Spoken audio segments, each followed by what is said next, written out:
Hello guys, আসসালামু আলাইকুম। Smart cooking house থেকে তোমাদের সকলকে জানাই আন্তরিক শুভেচ্ছা ও অভিনন্দন। আশা করছি তোমরা ভালো আছো। আমিও তোমাদের দোয়া ও আল্লাহ তাআলার রহমতে অনেক ভালো আছি। আবারও চলে আসলাম নতুন একটি রেসিপি নিয়ে। আশা করছি রেসিপিটা তোমাদের অনেক ভালো লাগবে। রেসিপিটা যদি ভালো লাগে তাহলে লাইক, কমেন্ট, শেয়ার ও সাবস্ক্রাইব করে আমার পাশে থাকবে।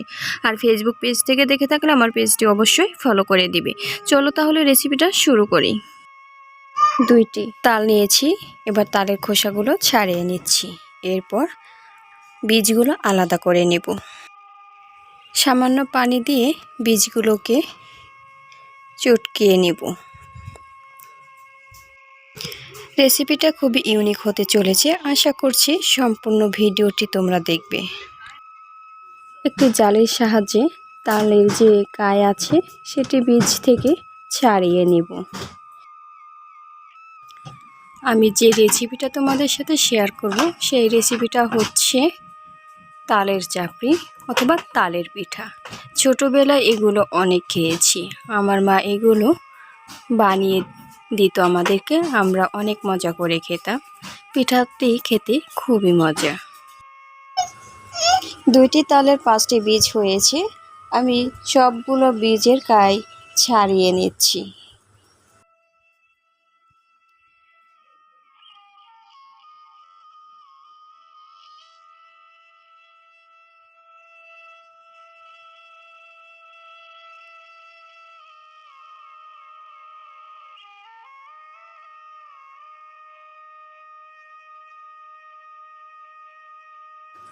সবগুলো বীজের গায়ে ছাড়িয়ে নেওয়ার পর কতখানি আমার তাল হয়েছে তোমরা দেখেই বুঝতে পারছো।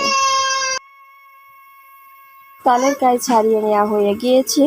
এবার চলে আসলাম কলার পাতা কাটতে, কারণ এই পিঠা বানাতে অবশ্যই কলার পাতা লাগবে। সেজন্য একটি কলার পাতা কেটে নিয়েছি। এবার এই কলার পাতাটি ছোট ছোট টুকরো করে কেটে নিব।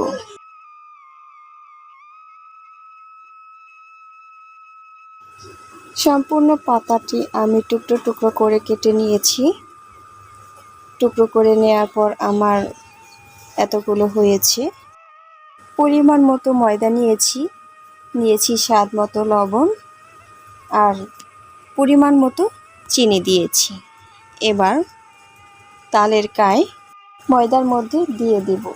যতটা লাগে আমি ততটাই দিব, বেশি দেওয়া যাবে না।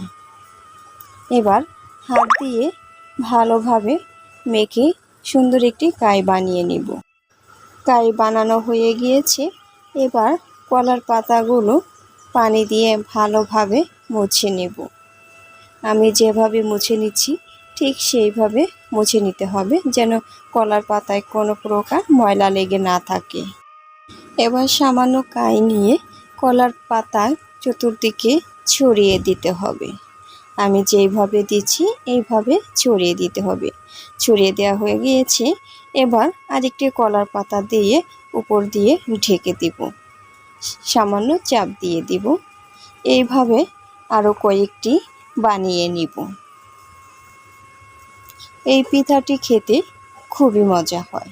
তোমরা অবশ্যই বাড়িতে এই পিঠাটি ট্রাই করে দেখবে।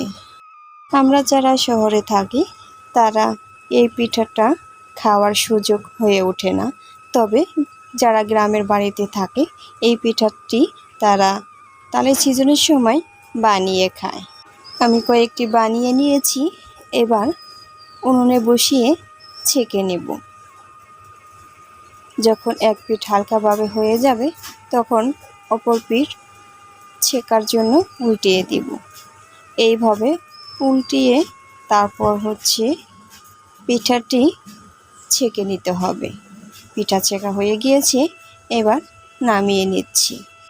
এবার আরেকটি পিঠা ছেঁকে নেওয়ার জন্য উনুনে বসিয়ে দিচ্ছি। এবার প্রথম যে পিঠাটি ছেঁকে নিয়ে নামিয়ে নিলাম সেটি তুলে নিব। যখন পিঠা খুব ভালোভাবে ছেঁকা হয়ে যাবে তখন কলার পাতা থেকে পিঠা আপনা আপনি উঠে আসবে, কোনো প্রবলেম হবে না। এইভাবে আমি সবগুলো পিঠা ছেঁকে নেব। আমি আগেই বলেছি রেসিপিটা খুব ইউনিক হতে চলেছে, তাই ভিডিওটি না টেনে সম্পূর্ণ ভিডিওটি দেখবে আর সাথে লাইক, কমেন্টস ও শেয়ার করতে ভুলবে না। আর রেসিপিটা কেমন হয়েছে অবশ্যই আমাকে কমেন্টস করে জানাবে। আজ এখান থেকে বিদায় নিচ্ছি, আবার দেখা হবে নতুন কোনো ভিডিওতে। সেই পর্যন্ত ভালো থেকো, সুস্থ থেকো। আল্লাহ হাফেজ।